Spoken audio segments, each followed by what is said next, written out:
Il est doux et agréable pour des frères de demeurer ensemble. C'est vraiment important d'être ensemble, de partager cette bonne nouvelle, la parole de Dieu.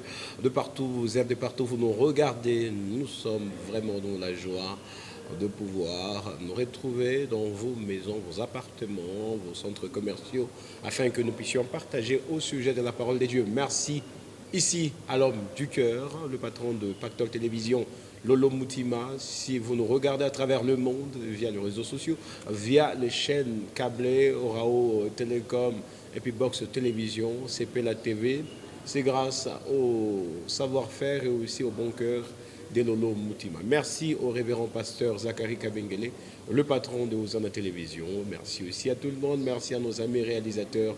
Je pense ici à Roli Chibonda, Daniel Kalimi, qui sont derrière le cadrage. Aujourd'hui, je reçois un homme bien, un révérend, donc c'est un patriarche.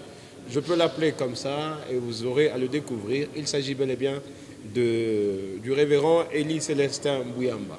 Je vais parler de son parcours, comme il m'avait passé vraiment son livre donc, de témoignages. Je vais le faire de manière rapidement. Donc, par rapport à sa conversion, il a été converti le 17 avril 1964, né le 21 juillet 1947, dans une famille païenne. Et il avait eu son baptême chrétien dans une église traditionnelle où la vie des sanctifications n'était pas de mise. Après les 10 baptêmes, il était soumis au respect de toutes les cérémonies païennes, y compris la vie des fétiches que ses parents entretenaient. À 17 ans, il a eu à entrer en contact avec la parole de Dieu pour ainsi se repentir de ses péchés et se faire baptiser par immersion. Gloire à Dieu, car ses parents étaient aussi devenus chrétiens. Après son baptême, son église avait sombré par des hérésies graves et l'Éternel l'avait sorti de là pour le placer encore ailleurs, chez les pentecôtistes, où il avait participé en 1969 à la campagne d'évangélisation de T.L. Osborne, appel au ministère. Dès qu'il est arrivé le 11 mai 1971 dans une de ces églises pentecôtistes, le pasteur qui avait prêché venait de lancer un appel à ceux qui pouvaient servir Dieu dans l'évangélisation. Ce jour avait installé en lui la vraie nouvelle naissance.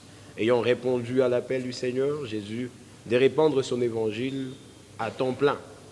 Dès son retour à la maison, il avait brûlé ses pièces d'études du cycle primaire jusqu'au certificat d'études de l'Institut d'aviation civile. Je réitère, de l'Institut, le certificat d'études de l'Institut d'aviation civile, option chef d'aérodrome. Et comme le message de son pasteur présentait la fin du monde comme un événement qui n'attendait que quelque peu de temps pour sa réalisation, beaucoup de frères de l'Église étaient devenus chômeurs pour n'attendre que le jour du Seigneur. Quelques mois après, il était allé voir son pasteur pour lui demander comment il allait vivre à l'âge de 24 ans avec sa femme épousée. Il avait déjà un an. Son pasteur lui avait demandé de chercher du travail tout en priant pour lui et il n'avait aucune pièce d'étude, sauf une attestation de fin de service de son dernier emploi qui n'avait pas brûlé. Merci, pasteur Élie, et bienvenue à cette émission. Merci, je vous remercie aussi et je remercie le Seigneur qui nous donne cette opportunité de rencontre. Je suis vraiment très ravi. J'ai essayé d'illustrer votre parcours et quelque part, je me suis rendu compte que quand vous étiez converti au Seigneur, vous êtes allé un peu loin jusqu'à brûler même le document d'études. Oui, c'est comme vous avez lu dans mon parcours que j'ai fait, un parcours avec Dieu. C'est un témoignage de beaucoup d'années d'expérience avec le Seigneur. Et j'avais brûlé mes pièces d'études. Mais Dieu, quand même, reste Dieu. Il m'avait donné un travail sans que j'aie les pièces d'études. Ce travail m'avait permis aussi de payer un terrain sur lequel j'ai construit et sur lequel je réside jusqu'ici. Après cela, j'avais trouvé qu'il fallait seulement abandonner le péché et non pas abandonner le travail pour attendre la fin du monde. C'est l'erreur de beaucoup de personnes qui croient qu'on peut attendre la fin du monde sans travailler. J'ai eu aussi, après cela, à faire d'autres études. J'ai fait l'expertise comptable et j'étais devenu expert comptable à créer. J'ai fait aussi la théologie. Pour le moment, je suis docteur en théologie pratique. Cela pour pouvoir aider les autres. Parce que j'avais rencontré des personnes qui maîtrisaient la Bible. Et cela m'intéressait aussi. Et à certaines périodes de la vie, nous avons eu dans nos églises à traverser des périodes d'agitation sur la parole de Dieu, comme en 1979. Il y a eu un courant qui a bougé presque beaucoup d'églises en parlant que le Seigneur Jésus, c'est lui le Père, c'est lui le Fils, et c'est lui le Saint-Esprit. Si on ne croit pas à ça, on ira en enfer. Cela, comme les gens n'aiment pas aller en enfer, les chrétiens, bien sûr, il y avait ce qui était bougé. Mais nous avons eu à ce temps-là des missionnaires, parce que j'ai évolué au sein des assemblées de Dieu, comme Église. Donc, il y a eu des missionnaires qui étaient venus des États-Unis d'Amérique, venant des assemblées de Dieu, qui nous avaient enseigné la Bible. Et c'était clair que le Père de le baptême du Seigneur Jésus, le Père qui n'a jamais été surpris par les événements, connaissait déjà tout ce qui allait arriver comme hérésie sur la personne du Seigneur Jésus, avait parlé de le baptême de son Fils. Il avait parlé du haut des cieux que celui-là est mon Fils bien-aimé en qui je mets toute mon affection. Et au même moment, Jean-Baptiste qui baptisait le Seigneur Jésus, qui était dans l'eau du baptême, a vu le signe qu'on lui avait donné, que le Saint-Esprit descendait comme une colombe. Ce n'était pas que le Saint-Esprit était une colombe, c'est un créateur, le Saint-Esprit, donc qui venait sous cette forme-là. Et donc là, ça confirmait que quand le Seigneur Jésus, Fils, était dans l'eau, il y a eu la voix du Père qui a parlé, et Jean-Baptiste a vu le Saint-Esprit descendre. Donc ce sont des personnalités différentes, quoique faisant un. Et cela nous a aidés. Et puis en 1982, nous avons eu aussi des missionnaires qui étaient venus des États-Unis d'Amérique, donc venant des assemblées de Dieu, et qui nous avaient aussi parlé de beaucoup de bonnes choses de la vie chrétienne. Et cela m'a poussé, moi aussi. Tout au début, là, on disait que c'est le Saint-Esprit qui peut nous enseigner de tout. Et après, on a compris que le Saint-Esprit intervient dans des choses beaucoup plus divines, nous aide, nous conduit. Mais pour connaître les mathématiques, il faut faire les mathématiques. Pour découvrir bien la géographie, il faut faire la géographie. Ce n'est pas le rôle du Saint-Esprit. C'est comme ça qu'on a découvert par après que même le jardin d'Éden dont on nous parlait, quand on posait des questions aux gens qui n'avaient pas fait la géographie un peu avancée de la Bible, on nous disait seulement « fermez la bouche, il faut croire que le jardin d'Éden a existé ». Mais après les études, on peut bien parler du jardin d'Éden parce que la situation géographique de ce jardin-là nous est donnée dans la Genèse chapitre 2, versets 10 à 14, où on cite les fleuves Tigre et Euphrate qui existent encore de nos jours comme les fleuves de référence pour pouvoir situer le jardin d'Éden à ce temps-là. Et c'est ce qui nous a poussé aussi à continuer à faire des études bibliques, théologiques. C'était ce souci-là d'apprendre pour aussi pouvoir aider les autres. Parce que tout le monde n'aura pas les mêmes capacités de faire les études à de différents niveaux. Donc c'est ça ce que je peux dire pour le moment. Et après tout cela, comme il y avait toujours des problèmes qui revenaient et qui n'avaient pas de solution, au sein de nos assemblées, cela par manque d'arguments, par manque d'études faites sur les choses qu'on nous présentait. Nous sommes parvenus, dans une structure beaucoup plus spéciale, arriver à faire les cours bibliques par correspondance sur l'Ancien Testament. Cela nous aide maintenant à nous déplacer, faire des conférences sur les points difficiles de la Bible, faire des traités bibliques. Et quand vous parlez de points difficiles de la Bible, vous faites carrément allusion à quoi? Quel type de on fait allusion surtout à l'Ancien Testament. L'Ancien Testament, avec sa colossale, donc sa loi assez vaste, la loi de Moïse, quand il y a des passages qui touchent la loi de Moïse et qui peuvent être interprétés dans le Nouveau Testament, on se trouve bloqué. Je peux citer un cas. Le cas de la femme surprise en flagrant délit d'adultère est amenée dans le temple de Jérusalem pour être lapidée. Le récit qui se retrouve dans l'évangile de Jean, chapitre 8, du 3e au 11e verset. On dit qu'on avait amené une femme surprise en état d'adultère dans le temple de Jérusalem. On l'avait amenée devant le Seigneur Jésus et on avait dit au Seigneur, Moïse nous a demandé de lapider de telle femme. Et toi, qu'est-ce que tu en dis? Et puis au verset 6 de ce passage-là, on dit qu'on faisait cela pour pouvoir l'éprouver et l'accuser. L'éprouver, pourquoi? Parce que toutefois, où la loi de Moïse était violée, la personne du Seigneur Jésus était mise en cause. Nous avons beaucoup de références sur ça.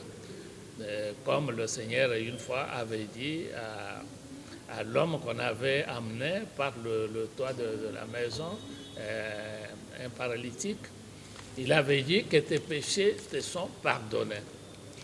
Dans la loi de Moïse, les péchés n'étaient pas pardonnés par n'importe qui, c'était pardonné par les sacrifices amenés auprès d'un sacrificateur.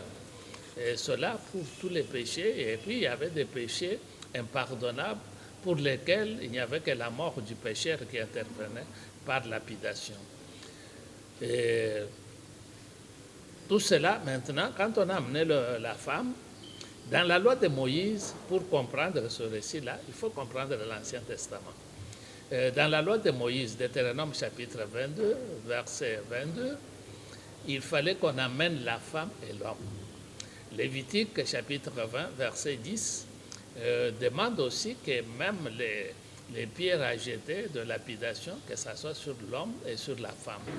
Et quand on amène seulement l'homme, on a violé la loi, et celui qui viole la loi dans ces dimensions-là mérite d'être lapidé aussi, comme Deutéronome 17 donne beaucoup de détails sur ça. Donc, et puis, il y a des gens qui commentaient, qui disaient, quand le Seigneur écrivait par terre, il écrivait les péchés de chaque personne. Non, les commentaires ne sont pas là pour ce genre de choses. Et puis, le temple de Jérusalem n'était pas un cadre avec du sable pour qu'il écrive sur le sable, c'était pas fait. Les preuves sont là. Et quand le Seigneur avait dit, où sont ceux qui t'accusaient, personne n'est-il condamné? Et moi, je ne te condamne pas non plus, va et ne pêche plus. Va et ne pêche plus, ça met fin à toute position douteuse sur le péché. Si la femme était une prostituée, mais le Seigneur ne lui a pas dit non, continue et tu vas. Non, on dit va et ne pêche plus. Mettre fin à tout ce qui est péché. Donc, c'est pour cela que l'Ancien Testament. Et puis pour les Juifs, quand on demande à un Juif avant les expiations qui intervenaient une fois l'an pour avoir le pardon populaire, si les Juifs ne sont pas encore passés par la journée d'expiation, personne ne peut prétendre être sans péché. Parce qu'il y avait des péchés aussi involontaires pour lesquels il fallait donner la chèvre ou le bouc selon la position de la personne dans la famille ou dans la communauté. Et tout cela, mis ensemble, nous renvoie à faire l'étude beaucoup plus appropriée sur l'Ancien Testament. D'accord. On va essayer un peu de pouvoir brosser quelque chose par rapport à votre conversion. C'est vraiment très intéressant, qui date de 1964 à un certain 17 avril. Vous étiez né le 21 juin, hein, le 21 juillet, plutôt, 1947, dans une famille païenne. Donc vous avez eu votre baptême. C'est là qu'il y a un peu une confusion. Laissez-moi un peu lire, pourvu que je vous pose une question qui va intervenir. Vous avez eu votre baptême. Vous êtes né le 21 juillet 1947 dans une famille païenne. Vous avez eu votre baptême dans une église traditionnelle. Vous avez eu votre baptême chrétien. Premier baptême. Dans une église traditionnelle. Une église traditionnelle. Vous avez eu votre baptême chrétien. D'aspersion. Dans une église traditionnelle où la vie de sanctification n'était pas de mise. Expliquez un peu ça. Vous avez eu votre baptême chrétien. Ouais. Où ça? Dans une église traditionnelle. Comment? Oui, dans... Est-ce que ça peut exister, le baptême chrétien, dans une église traditionnelle? Oui. Comment vous faites un peu je parle de faire cette lecture? Oui, je parle de baptême chrétien, sans faire la distinction de chrétiens faibles, affermis, non affermis. Mais c'était un baptême dans une église qui est dite chrétienne. Mais l'église n'avait pas la sanctification parce que même nos enseignants qui nous encadraient dans l'école primaire faisaient des fétiches. Oui, on a dit des cérémonies, oui, faisaient des fétiches. Oui, là c'est... Et voir même que vos parents étaient en train d'entretenir. Oui, là c'est les parents. Mais dans l'église aussi, les gens faisaient des fétiches. L'église est dite chrétienne. Mais maintenant, il y a des églises qui font l'occultisme, mais qui se disent églises chrétiennes. Et c'est là où le problème blesse aussi. Donc, c'était une église traditionnelle. Quand je parle de traditionnelle, avant, à cette période où moi j'étais baptisé, et à cette période où j'étais né, il n'y avait que deux églises qui existaient, l'église catholique et l'église protestante. Et ces églises-là, au fil du temps, on les a appelées églises traditionnelles, parce que c'était de vieilles églises, des églises anciennes, qui avait amené les gens à être chrétiens d'une manière ou d'une autre. Donc on n'a pas appelé église traditionnelle pour faire allusion aux pratiques de la tradition, ou c'était juste parce que ces églises évoluaient par exemple dans des villages? C'est pour ça qu'on a préféré les appeler traditionnelles. Oui, non, ce n'était pas que c'était dans des villages, c'était des églises qui étaient même dans des villes, mais par rapport à leur ancien temps. Ce sont des églises qui ont passé du temps, des siècles. Donc, on croyait que c'était des églises traditionnelles. On leur a donné une connotation traditionnelle. Merci pour ça, parce qu'on sait très bien que par rapport à votre témoignage, on va prendre tellement beaucoup de temps. Il y a vraiment, très chers téléspectateurs, un sujet à pouvoir échanger. C'est un échange, un partage avec vous que nous regardez, c'est très important. Vous êtes patriarche, vous avez déjà combien d'années? Actuellement, comme le Seigneur va me permettre aussi que j'arrive au mois de juillet, le 21 juillet, j'aurai 72 ans. 72 ans. Oui. Et votre vie chrétienne, vous l'avez faite pendant 50 ans? Oui. Pendant tout ce temps-là, je suis dans la vie chrétienne. Merci. Vous avez préféré, on a échangé vraiment avec vous dans les coulisses, et vous m'avez proposé de parler sur la prière. Pourquoi d'abord vous avez voulu que nous puissions parler sur la prière avant de passer par l'étymologie, c'est quoi la prière, etc. Pourquoi vous avez voulu que nous parlions sur la prière, selon vous? Oui, nous parlons de la prière comme un dialogue entre Dieu, le Créateur, et nous, ses enfants. C'est un dialogue. Et puis, comme il s'agit d'un dialogue, même les gens qui nous voient aller dans des églises, qui ne prient pas avec nous demandent si nous allons prier. Nous disons oui. On ne dit pas vous allez dans l'église pour chanter, pour ceci et cela, mais on nous dit vous partez prier. Et même certains d'entre nous, les chrétiens, qui vont dans des églises, Quand il faut dire au revoir à quelqu'un, on dit oui, moi je n'ai pas prié. Donc la prière, c'est la base de notre entretien avec le Créateur. Par la prière, nous recevons beaucoup de choses, nous entretenons notre vie. Et ce que nous avons vu par la prière est entretenu aussi par la prière. C'est pour cela que la prière, qui est le vrai contact avec Dieu dans l'intimité et en public, doit être évoquée. Pourquoi?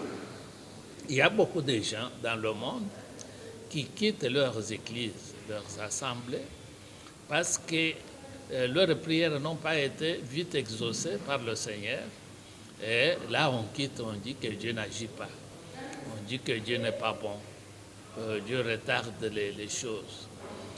Alors que dans le passé, l'un des disciples du Seigneur Jésus, qui avait vu le Seigneur prier en un endroit isolé, après la prière du Seigneur, l'un des disciples a dit dans l'évangile de Luc, chapitre 11, verset 1er, que le Seigneur enseigne-nous à prier comme Jean-Baptiste l'avait fait pour ses disciples.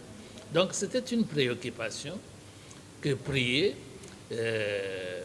pour avoir la réponse à ce qu'on prie, c'est une préoccupation et c'est important. Mais pour arriver à faire une bonne prière, le Seigneur a enseigné. Le verset premier là, de l'évangile de Luc, chapitre 11, le Seigneur a parlé. Il a donné ce qu'il faut. Il a donné la base. Que nous pouvons jeter un coup d'œil assez rapide. J'ai la version électronique, je vais vous lire ça. Nous sommes sur l'évangile de Luc, chapitre 11, nous sommes au premier verset.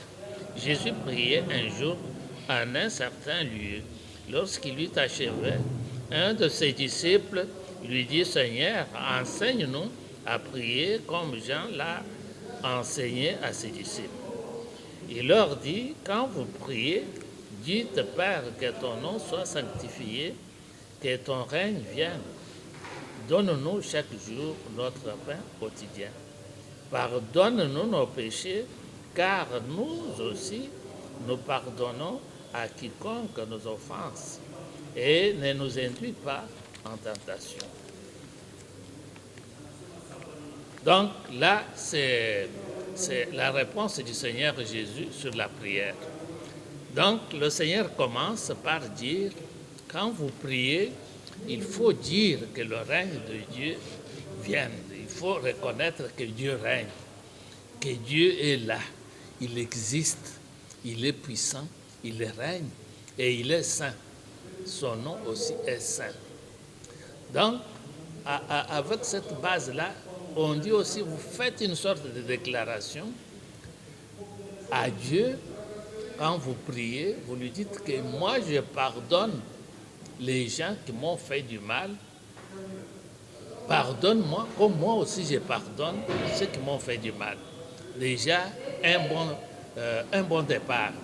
Le bon départ est que toute personne qui s'approche de Dieu doit savoir qu'il a pardonné tous ceux qui lui font du mal. Et il ne faut pas venir prier en dehors des principes du Seigneur. Il y a beaucoup de gens dans des assemblées, dans la communauté, qui ont des problèmes avec les proches là qui sont parfois dans la foi. Et quand on pense à eux, ça fait du mal dans le cœur. On s'énerve. Si on apprend qu'ils ont progressé dans un domaine ou dans l'autre, ça fait mal, parce que c'est un adversaire ou un ennemi. Et le Seigneur balaye ça, il dit, notre prière doit commencer par une déclaration. Déclaration où nous reconnaissons, je voudrais dire, Dieu comme un Dieu qui règne. Et dans beaucoup de cas, il y a même des gens qui prient très mal, qui disent, Seigneur Dieu, je suis là, j'ai un tel problème, pour que je sache que tu es Dieu et que tu existes fais-moi ça, ça, ça, ça, ça. Non. L'Épître aux Hébreux, chapitre 11, verset 6, nous dit que celui qui s'approche de Dieu doit au préalable savoir que ce Dieu-là existe et que ce Dieu-là rémunère aussi ceux qui le cherchent. Donc, on ne peut pas faire une prière, demander à Dieu de se faire connaître, de nous faire du bien, afin que nous sachions qu'il existe. Ça, c'est un mauvais départ. Et puis, on ne peut pas faire la prière avec des problèmes avec les autres et attendre que Dieu, qui donne à ses enfants considérés des saints, et qui ne le sont pas parce qu'ils ont des problèmes avec les autres, Dieu ne donne pas de réponse. Ce sont des éléments que le Seigneur nous enseigne. Et aussi, comme le Seigneur nous parle de cela, que son Père est saint, nous devons prier en nous approchant de Dieu d'une façon sincère, en demandant le pardon. Alors, comme le Seigneur dit que son Père est saint, Ouais. c'est-à-dire il fait allusion au Père, et là, c'est une question qui me vient. Vraiment, qui peut prier? Oui, nous sommes C'est ici. quiconque? Oui, nous Ou sommes bien ici. c'est une catégorie de gens? Nous sommes ici avec la prière chrétienne. Parce que D'ailleurs, de la prière chrétienne, De la dont il prière est question. chrétienne. Qui peut prier? dans Qui est la censé prier? prière chrétienne, c'est tout enfant de Dieu qui est censé prier parce que c'est un dialogue avec Dieu. Donc, Dieu étant censé réellement Père, être Père de tout le monde, donc nous, étant ses enfants limités par rapport à lui qui règne, par rapport à lui qui vit sans dépendre des autres, nous avons des choses à lui demander. Ce qu'il faut maintenant, c'est de faire la prière. Donc la prière, c'est pour tout enfant de Dieu. Parce que quand le Seigneur a parlé, même dans Matthieu chapitre 6, pour dire quand vous priez, il s'adresse aux gens qui lui sont proches, qui lui acceptent. Et puis, quand nous parlons de la prière chrétienne, c'est parce que le Seigneur Jésus, d'abord dans l'évangile de Matthieu, chapitre 18, verset 19 à 20, il dit, je vous dis, si 2 ou 3 personnes se mettent ensemble pour demander quelque chose auprès de mon Père en mon nom.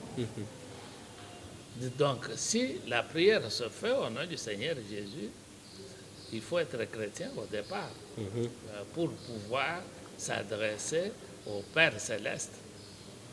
Donc, il faut être celui qui accepte le Seigneur Jésus. Et là, vous faites la prière. Donc, la prière, c'est pour tous les enfants de Dieu, quel que soit leur niveau, quelle que soit leur position. Faut-il répéter de prières apprises pour que celle-là soit vraiment exaucée?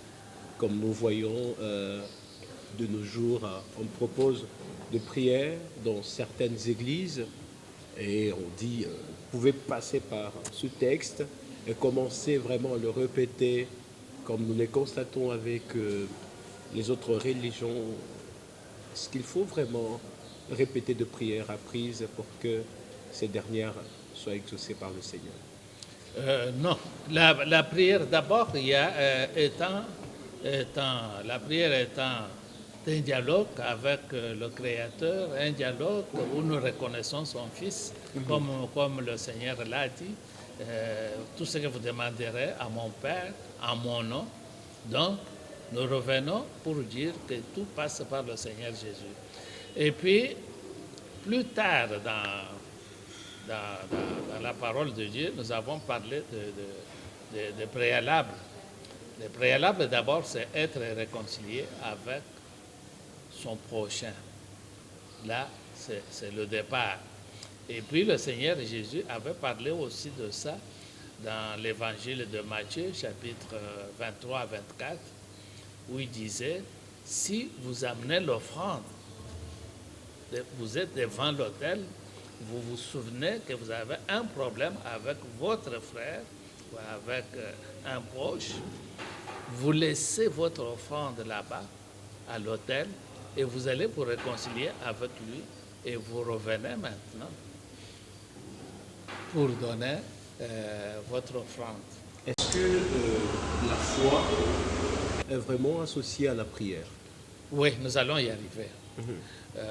Nous allons y arriver.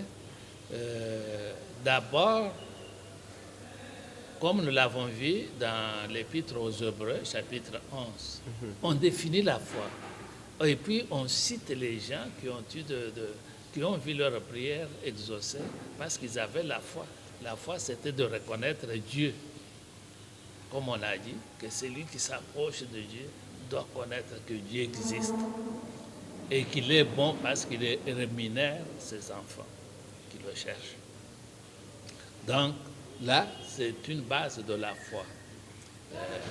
Et puis, quand vous avez parlé de prière à réciter, Paul, qui a eu aussi une révélation assez claire sur la personne du Seigneur Jésus, qui a eu la révélation sur la vie de l'Église, parce que Paul a écrit plus de la moitié de livres du Nouveau Testament,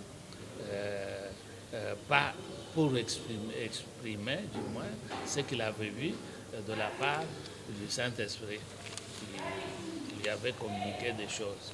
Donc, Paul écrit à Timothée, dans le premier épître de Paul à Timothée, chapitre 2. Ce passage-là, Paul dit, j'exhorte que vous fassiez des prières. Des prières, c'est toute rencontre où on s'aime, on remercie Dieu, on s'aime, on veut parler, on prie. Donc, on dit, il faut faire tout cela. Et puis, faire les supplications.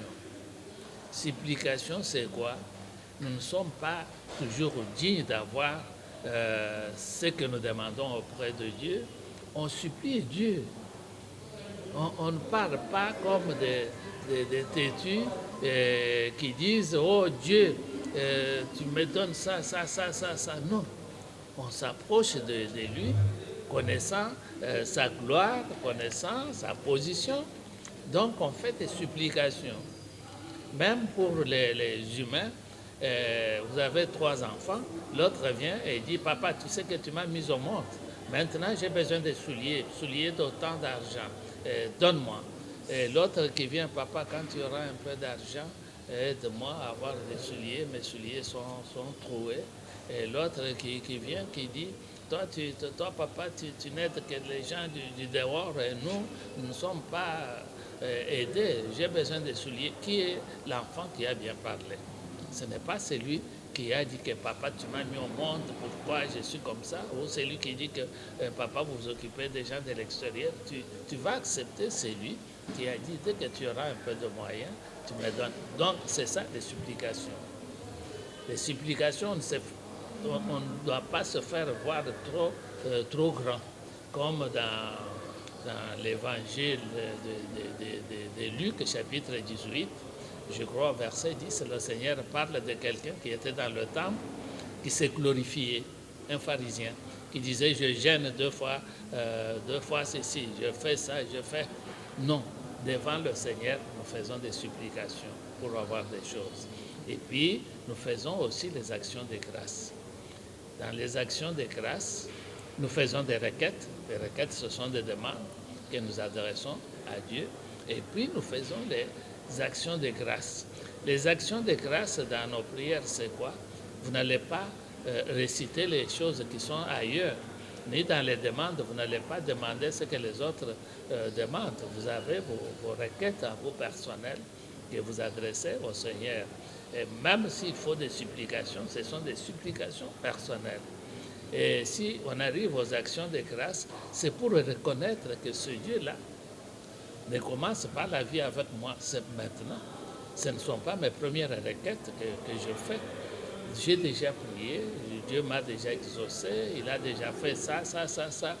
Et puis, devant son trône, maintenant, on fait ces actes de reconnaissance. Je suis reconnaissant. Vous m'avez déjà donné ça, ça, ça, ça.